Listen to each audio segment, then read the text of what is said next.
Guinéennes, Guinéens, chers compatriotes, à chacun d'entre vous, à vos familles, à tous ceux qui sont chers et proches, à tous les Guinéens de l'étranger, je présente mes meilleurs vœux pour l'année 2013. Que cette nouvelle année soit pour toutes et tous une année de paix, de santé et de succès dans tout ce que vous entreprendrez. La célébration de la nouvelle année, un moment de joie et de concorde nationale, m'offre l'opportunité de m'adresser à vous, de dresser un bilan de l'année écoulée, de rappeler le cap que j'ai fixé, tout en clarifiant les priorités pour notre pays. Aujourd'hui, notre pays a un moment particulier de son histoire.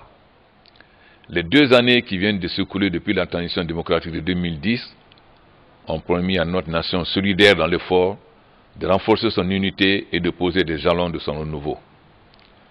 Je salue votre patriotisme ainsi que les efforts et les sacrifices consentis pour engager notre pays sur la voie du changement. Votre courage a porté ses fruits. Avec le travail et la détermination du gouvernement, nous avons ensemble réussi de grandes avancées sur le plan social, économique et politique. À cet effet, nous avons engagé de profondes réformes. En 2 années seulement, nous avons réussi là où des décennies de malgouvernance ont échoué.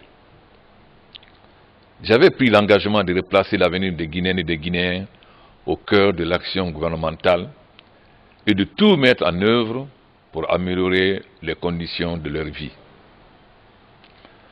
Ce grand chantier républicain est vaste et ambitieux, mais il est réalisable. Les premiers succès enregistrés en témoignent. Ils sont la preuve tangible que le cours du changement en Guinée est bel et bien entamé. Il se traduit notamment sur le plan social par la création depuis janvier 2011 de 42 900 emplois dans le secteur formel. Grâce aux réformes structurelles, les services publics concernés sont désormais capables de fournir des données statistiques fiables sur l'emploi. Le changement intervenu se traduit également par la baisse des prix de denrées de première nécessité. Le prix du sac de riz importé est ainsi passé de 230 000 à 180 000 francs guinéens. En 2012, l'accès à l'électricité dans les foyers s'est considérablement accru. Les chefs-lieux des 33 préfectures du pays sont désormais éclairés grâce à un programme d'énergie solaire. Sur le plan des infrastructures, nous avons achevé plusieurs chantiers et avons reconstruit ou réhabilité plusieurs routes avec un impact direct sur la circulation des biens et des personnes. Les travaux de bitumage des voiries des villes comme Kissoudou, Dabola, Kouroussa, Sigiring, Mandiana, Kirouane, Labé, Mamou, Dalaba, Pita, Dinguiraye sont en cours.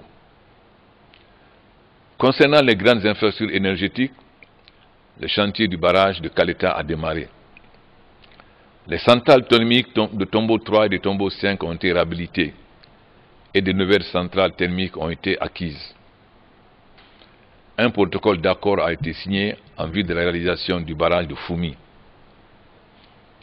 Le changement sur le plan social, ce sont aussi les 100 nouveaux bus de grande capacité mis en circulation à Conakry sous l'égide de la Sotragui pour faciliter le transport de la population urbaine.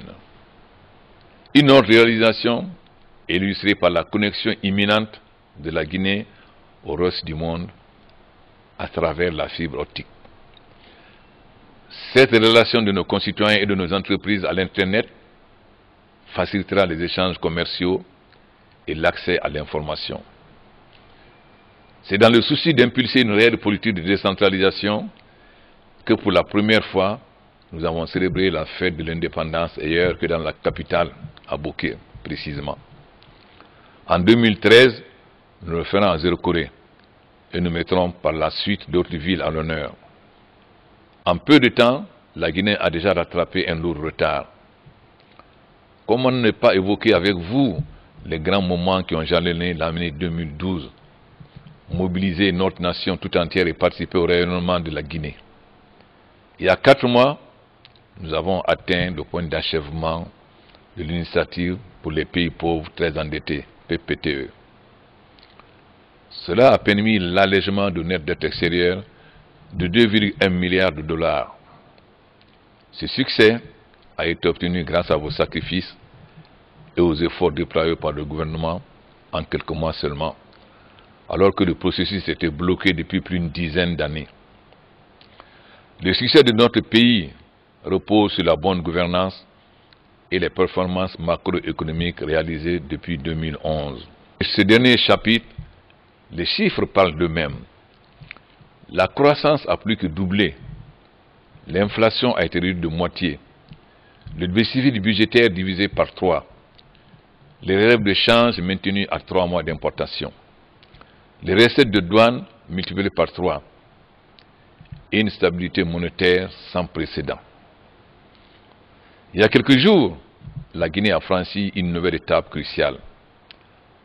Nous avons enfin signé avec la Commission européenne l'accord pour le 10e FED, Fonds européen de développement. D'un montant total de 235 millions d'euros, cette enveloppe financière va permettre à la Guinée de réaliser des investissements essentiels dans les services sociaux de base que sont la santé, l'eau et l'assainissement, et de bâtir les infrastructures routières indispensables à la circulation des personnes et des biens. Cet accord du 10e FED marque aussi la reprise totale de la coopération entre la Guinée et l'Union européenne, qui avait été suspendue en 2008 et n'avait repris depuis que partiellement. Les succès marquants de l'année 2012 sont intimement liés à l'enracinement de la démocratie dans notre pays. Ils montrent que la parole et la signature de la Guinée dans les instances internationales sont désormais reconnues et respectées. Malgré les obstacles inhérents à son histoire politique, la Guinée approfondit son apprentissage démocratique. La mise en place d'un calendrier électoral dans le prolongement de la recomposition prioritaire de la Commission électorale nationale indépendante a permis à nos partenaires extérieurs de constater notre attachement profond au pluralisme politique et à la réhabilitation du suffrage universel.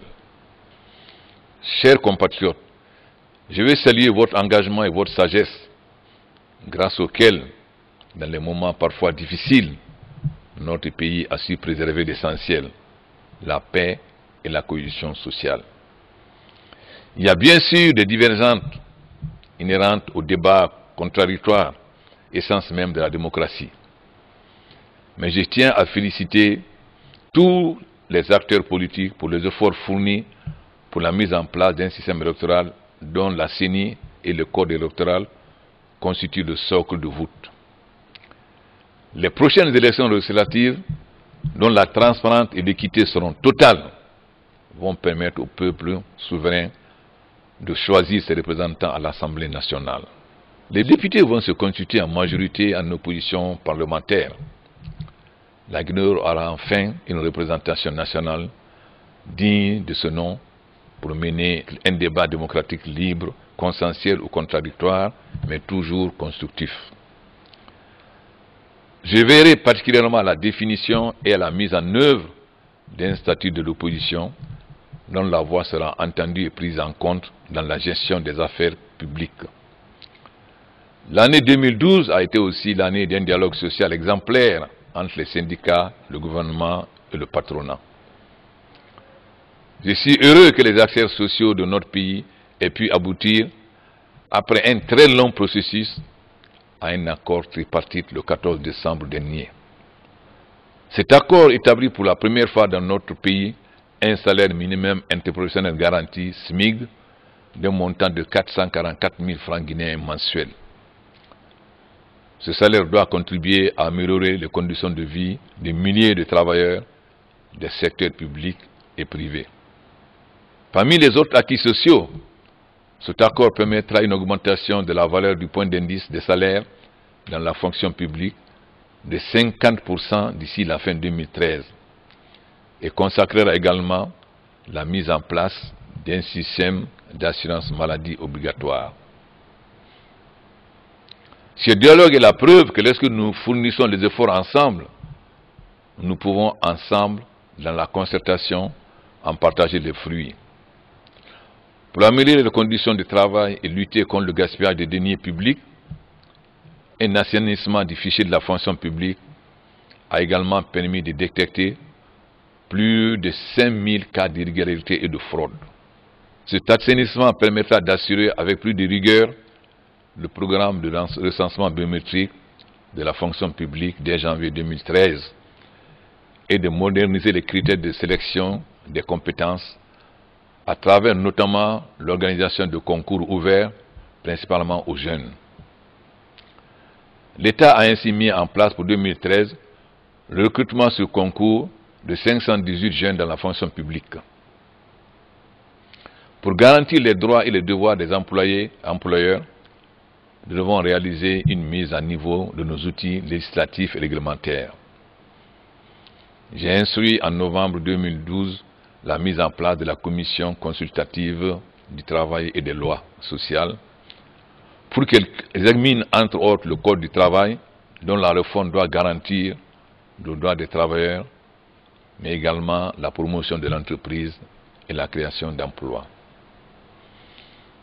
Les jeunes de Guinée vivant ici et ailleurs, l'avenir de notre pays se bâtit aujourd'hui en ouvrant les portes de l'emploi aux jeunes générations, en considérant le marché du travail et à travers le renforcement du secteur privé, mais aussi en réformant l'école et en améliorant d'une manière générale la formation. Ce sont là les piliers de ma grande bataille pour la jeunesse. L'effort dans ce domaine recouvre la formation technique et professionnelle, créatrice d'emplois pour les jeunes. Les formations proposées doivent concerner autant les jeunes scolarisés que ceux en situation d'apprentissage dans les petites et moyennes entreprises et dans l'informel. Le soutien à l'éducation concerne aussi notre système d'enseignement supérieur et de recherche scientifique qui souffre depuis des années d'un sous-investissement chronique en matière d'infrastructures, d'équipements et de formation. Il est également mal adapté au marché du travail, d'où un taux d'accès à l'enseignement supérieur extrêmement faible.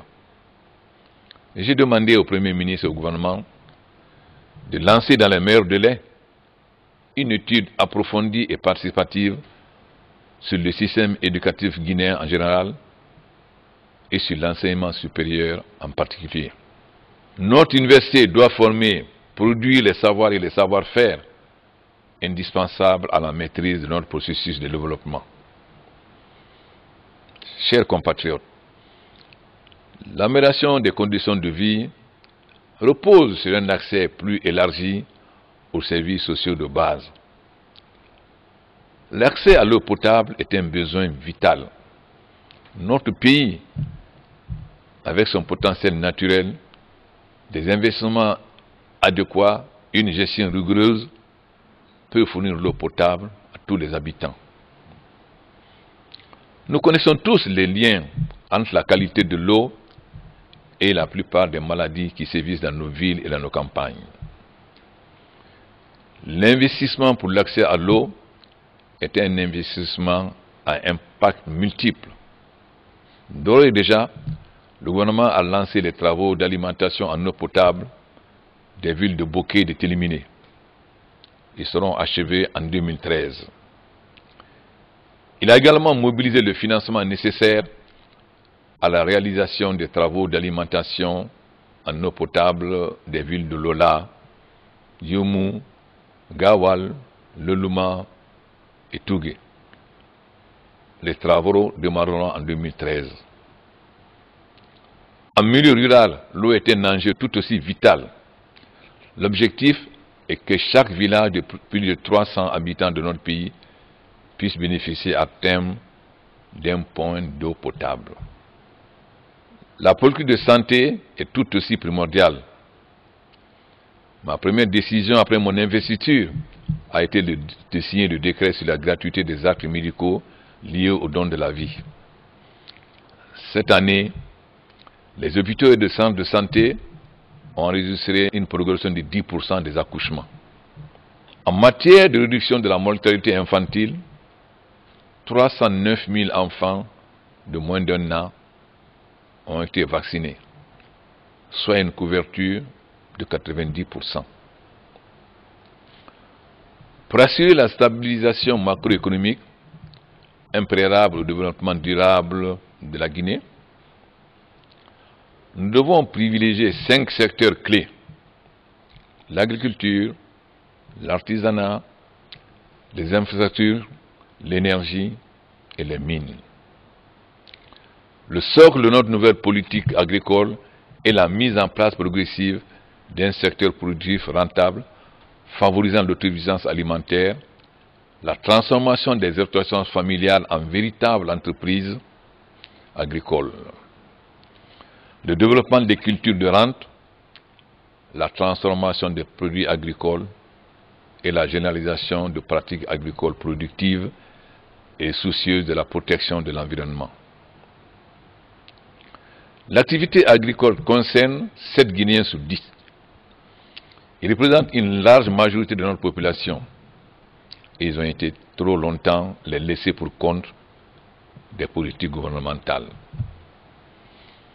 Avec leurs maigres moyens, ils produisent 75% de notre besoin en riz. Ils sont donc au cœur de notre stratégie de développement. L'Agence nationale des statistiques agricoles et alimentaires et les organisations internationales gouvernementales ont évalué la production de l'année dernière à 1,8 tonnes de riz paddy. Grâce aux 2 dernières campagnes agricoles, nous pouvons envisager d'atteindre prochainement l'autosuffisance en riz.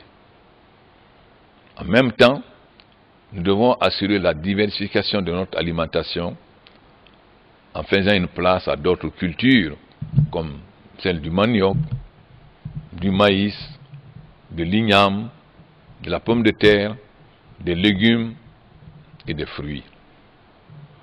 Par ailleurs, pour faciliter la participation des organisations paysannes à la gouvernance du secteur agricole, des élections à tous les niveaux de la Chambre nationale d'agriculture seront organisées en 2013. Le secteur de l'élevage poursuit les mêmes priorités de sécurité alimentaire, d'accroissement des revenus des éleveurs et de préservation de l'environnement. La promotion des femmes et le soutien à l'artisanat sont tout aussi essentiels pour renforcer durablement notre tissu économique et social. Développer l'accès au microcrédit d'une teinturière à Labé, d'un ébéniste à Conakry, d'une coiffeuse à Bokeh, d'une couturière à Kankan ou d'un maçon à Zéro Corée, c'est vital pour soutenir l'économie des familles, réduire la pauvreté et au-delà, renforcer le dynamisme des territoires locaux. Concernant les mines, nous avons entamé une vaste réforme visant à normaliser et à consolider un secteur qui, pendant des années, a souffert de manque de transparence et d'une incertitude chronique. Outre l'adoption d'un nouveau code minier, la réforme en cours du cadastre et la production de textes d'application, la Guinée a mis en place une commission technique de revue des contrats miniers avec le soutien d'institutions et de cabinets internationaux pour la promotion de la transparence et la protection des intérêts légitimes du pays. Pour développer le secteur minier guinéen et valoriser enfin nos énormes ressources au profit des populations, nous avons relancé un dialogue stratégique avec les partenaires investisseurs. Le gouvernement mène une série de négociations sur les principaux grands projets miniers. Toutes les conventions seront soumises à l'examen de l'Assemblée nationale, dont le rôle aujourd'hui est assuré par le Conseil national de transition, le CNT. Dans ce domaine aux enjeux complexes et vitaux, je veux procéder en ayant pour boussole les seuls intérêts de la Guinée d'aujourd'hui et des générations futures. La valorisation de nos richesses minières repose aussi sur la réalisation des grandes infrastructures ferroviaires, portuaires et énergétiques. Nous nous attelons depuis 2011. Certains de ces projets verront le jour en 2013. Doter la Guinée d'infrastructures de transport viables et efficaces est indispensable pour attirer les investisseurs. Cette année, les investissements réalisés au niveau de l'aéroport de Conakry ont permis de doubler sa capacité annuelle d'accueil. Le port de Conakry, à travers un partenariat public-privé, a aménagé 12 hectares de terre pleine pour le stockage des conteneurs. En 2013, la réalisation de nouveaux quais permettra d'assumer la vocation sous-régionale du port autonome de Conakry. L'énergie est un facteur indispensable au développement et à l'expansion économique. Ces dernières années, nous avons dû concentrer nos efforts sur des mesures d'urgence comme la réhabilitation des centrales thermiques et hydrauliques ou l'amélioration du transport et de la distribution ainsi que la fourniture régulière des groupes thermiques en carburant. Cette phase a permis une amélioration notable de la desserte à Conakry et dans les chefs-lieux de région administratives. Des efforts ont été également fournis pour étendre le réseau de transport, de distribution et améliorer le couvrement. Nous avons également acquis des capacités supplémentaires de production énergétique d'une puissance de 100 MW. Nous entamons maintenant la seconde phase de notre politique énergétique, celle du développement des grands projets hydroélectriques, dont le premier, Caleta, d'une puissance de 240 MW, a été lancé en 2012. Des études pour la réalisation du barrage hydroélectrique de Swapiti, fait quelques mini-centrales à l'intérieur du pays, seront engagées au début de 2013. Chers compatriotes, il n'y a pas de développement économique et social sans un État légitime et impartial, sans une administration compétente et crédible. J'ai engagé la réforme de l'État, dont la première phase concerne les secteurs de sécurité et de défense. Les premiers résultats se font déjà sentir dans l'organisation et le fonctionnement des forces de défense et de sécurité. La vigueur et le rythme de ces réformes vont être maintenus. J'ai également érigé la lutte contre la corruption et le renforcement de l'état de droit en priorité. L'instauration d'un état de droit passe par une justice indépendante et équitable pour tous. L'année 2013 sera celle de la justice. Je mesure plus que quiconque la nécessité d'établir une justice respectée des justiciables et équitable entre les parties. C'est pourquoi nous allons mettre en place un programme global de la gouvernance judiciaire qui prendra en compte les aspects institutionnels, humains, infrastructurels et financiers. Cela est indispensable pour asseoir la dignité du juge et garantir la bonne administration de la justice. Dans ce domaine, comme dans tant d'autres, la Guinée vient hélas de loin. Pour nos droits en tant que citoyens et pour la sécurité des investissements dans notre pays, il nous faut une justice forte et crédible. Les résolutions des États généraux de la justice seront appliquées de manière progressive et déterminée. La modernisation de l'administration est nécessaire pour que l'État retrouve son efficacité, son intégrité et sa représentativité.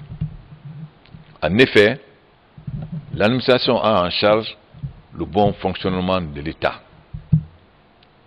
La plupart de nos administrations fonctionnent dans le mépris des textes dans le non-respect des missions et attributions des structures, sans tenir compte des instances de concertation et de coordination statutaires.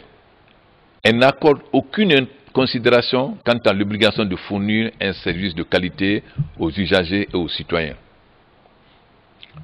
J'ai donné des instructions fermes au Premier ministre à cet effet pour que dès le début de cette année, les membres du gouvernement veillent à la bonne application des textes et des principes qui régissent le fonctionnement de l'administration publique. Comme je l'ai fait pour la réforme des services de sécurité et de défense, je veillerai moi-même à la mise en œuvre de la réforme de l'État et de la modernisation de l'administration. L'État, c'est l'organisation politique et juridique de notre nation. En plus de ses prérogatives régaliennes de souveraineté, de sécurité et de représentation, il doit, par la qualité de son administration, défendre l'intérêt général, les droits et libertés. Le service public doit bénéficier d'abord aux citoyens et promouvoir le développement économique. L'État doit être le garant de la transparence et de la bonne gestion. L'État que nous souhaitons bâtir ne doit obéir à aucun cadre idéologique.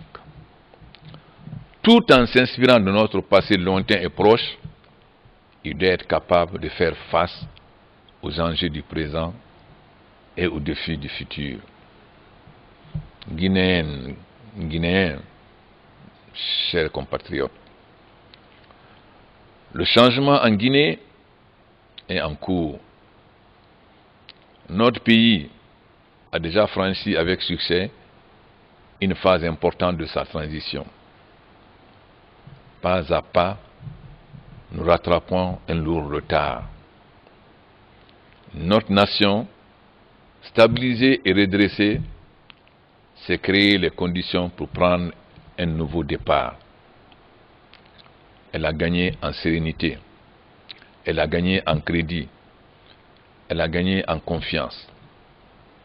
La Guinée a désormais sa place dans le concert des nations.